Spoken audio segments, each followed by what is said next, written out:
Assalamu alaikum. This is Aqifa Tariq and I'm here to teach you English grammar as well as how you can be a fluent in English and how you can have a grip on English.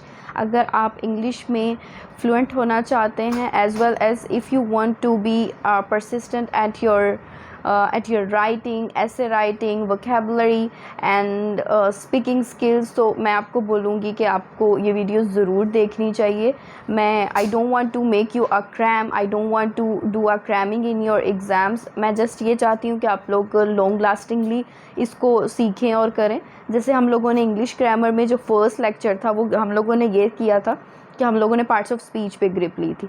तो आज के lecture में हम लोग ने जैसे कल हम लोगों ने टेंसेस स्टार्ट की कि why tenses are important if you want to be a fluent, क्योंकि tenses have a very great and vital importance in our life.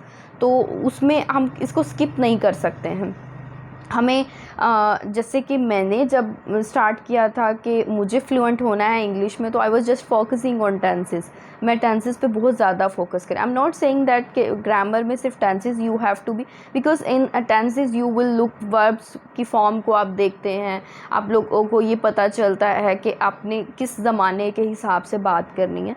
So I would suggest you कि आप कोई भी वीडियो स्किप ना करें. और अगर आपको मेरी किसी भी बात की समझ नहीं आती, किसी भी टेंस में you have any confusion, you could ask me. आप इनबॉक्स कमेंट्स बॉक्स में पूछ सकते हैं, आप कमेंट कर सकते हैं और यू कैन आस्क फ्रीली, क्योंकि I want you to make it long lasting. मैं आपको क्रैम में बिल्कुल भी नहीं सजेस्ट करूँगी कि you just have to cram for your exams और उसको देखकर आप भूल जाएं. It will help you in your whole life. तो आपने इसको ग्रिप में रखना है.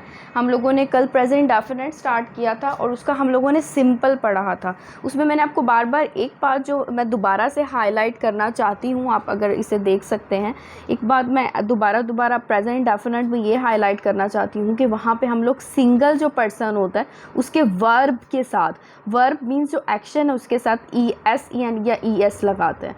जैसे ही, शी, इट के साथ एस या ES का इजाफा करते हैं. तो कल हम लोगों ने प्रेजेंट इंडेफिनिट का, I just highlighted it again to memorise you कि हमने प्रेजेंट इंडेफिनिट कल किया था और हम लोगों ने इसका जो सिंपल टेंस था उसमें subject, verb and object use किया था. कि सब्जेक्ट क्या है? Subject is the person who is doer. I just want to say it again and again कि आप लोगों ने अपनी पुरानी जो मेरी कल वाली वीडियो है अगर वो स्किप कर दी है तो you just have know about कि हम न्यूली क्या कर रहे हैं.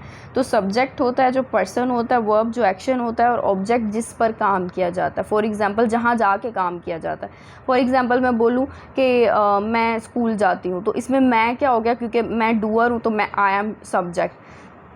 उसके बाद कर क्या रही हूँ? जा रही हूँ. तो जा रही हूँ क्या है? एक्शन है, गो टू आ जाएगा. और जा कहाँ रही हूँ वो ऑब्जेक्ट हो जाएगा. कहाँ जा रही हूँ? I am going to school, तो मैं करूँगी आई गो टू स्कूल, मैं स्कूल जाती हूँ. अच्छा, यहाँ पे मैंने एक सिंपल सी एग्जांपल दी हुई है, आई गो टू स्कूल, मैं स्कूल जाती हूँ. अब हम लोगों ने इसका नेगेटिव, अब ज़रूरी नहीं है कि हम लोग हमेशा पॉजिटिव सिंपल ही बात करते हैं कि मैं ये काम करती हूँ. Sometimes you are denying two things, you are refusing from the things, like somebody asks you, do you drink milk, so you would answer no, I don't drink milk. तो हम लोगों के कुछ आंसर्स नेगेटिव में होते हैं, कुछ नहीं, it's a part of our life. तो हम लोग के कुछ जो जवाब हैं वो नेगेटिव होते हैं. तो टेंसेस में भी we have to take care about simple tense और नेगेटिव टेंस. अच्छा, यहाँ पे जो एक बात है वो मैं आपको ये बोलना चाहूँगी कि नेगेटिव जो टेंस है इसमें आपको थोड़ी सी क्रैमिंग करनी पड़ेगी. हेल्पिंग वर्ब्स की आप लोगों को क्रैमिंग करनी पड़ेगी, लेकिन ये कोई इतना डिफ़िकल्ट नहीं है. अगर आप इसको एक बार क्रैम कर लेते हैं, आप अपने माइंड में बिठा लेते हैं, गौर से सुन लेते हैं, तो it would help you a lot. आपको अपनी पूरी लाइफ में it will cope your problems. आपको कभी भी ये नहीं लगेगा कि आप लोगों ने कुछ स्किप किया है. जस्ट एक ही बार आपको थोड़ी सी मेहनत नहीं, I would say that just इसको सुन लें एक बार. सुनने से भी बहुत कुछ आ जाता है. आप मुझे ना देखें if you are feeling bore, आप सिर्फ इसको सुन लें तो it would help you a lot. तो क्या करना है, आप सुनने की आदत से भी you can improve your English. और सुनने से हम जो ह्यूमन है वो हमेशा माइंड में रखता है उस बात को. तो आप नेगेटिव इसका टेंस कैसे बना सकते हैं? सब्जेक्ट आ जाएगा जैसे कि पीछे आया, डज और डू और डज, और इसके बाद नोट प्लस वर्ब जो सिंपल वर्ब है और ऑब्जेक्ट. इसमें सिर्फ जो इजाफा हुआ है, जैसे हम लोगों ने सिंपल में सब्जेक्ट वर्ब ऑब्जेक्ट लगाया था, इसमें जो मिड में हम लोगों ने इजाफा किया है वही just increase use of do, does and not. अच्छा, अब इसमें कन्फ्यूजन ये आ जाती है कि डज़ हमने कहाँ लगाना है और डू कहाँ पे लगाना है। तो जैसे मैं बोलती हूँ मैं स्कूल जाती हूँ, I do not go to school. मैं स्कूल नहीं जाती हूँ, I do not go to school. अब यहाँ पे डज़ है, डज़ किसके साथ लगाया है? जैसे हम लोगों ने सिंगल नेम के वर्ब के साथ SES लगाया था, तो इसमें हम जो इसका डू है इसके साथ ES लगाएंगे। और डज़ यूज़ होता है ही, शी, इट और सिंगल नेम के साथ। किसके साथ? ही, शी, इट और सिंगल नेम के साथ। फॉर एग्ज़ाम्पल मैं बोलूँ वो स्कूल नहीं जाती है, she does not go to school. ये आप प्लीज़ इसको एक बार देख लें, अगर आप you can see it very clearly. मैं अब आपको इसका दिखाती हूँ, इसके एग्जांपल से आप लोगों को बिल्कुल क्लियर हो जाएगा। डज़ कहाँ कहाँ लगता है? ही, शी, इट और सिंगल नेम के साथ डज़ लगता है और बाकी सब के साथ डू लगता है। अच्छा, अब जैसे मैंने यहाँ पे लिखा है वो खाना नहीं खाती है, she does not eat food. Okay, it's very simple. Just keep it in your mind and listen to me carefully. आपको ये बिल्कुल याद हो जाएगा। She does not eat food.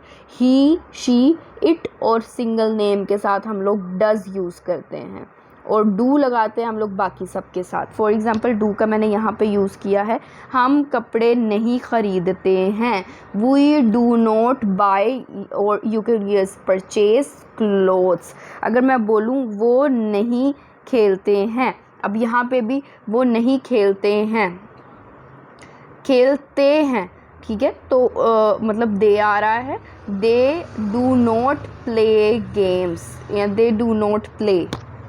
Okay, उसके बाद मैंने यहाँ पे हाईलाइट किया है आयशा दूध नहीं पीती है, Ayesha does not drink milk. I said you, he, she, it और सिंगल नेम के साथ डज़ आता है तो हम लोग कहेंगे कि Ayesha does not drink milk.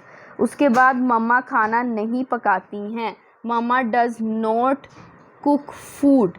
So these are examples, just keep it in your mind. Do, does और not का इजाफा है, सब्जेक्ट, वर्ब और ऑब्जेक्ट वैसे के वैसे हैं। Thank you.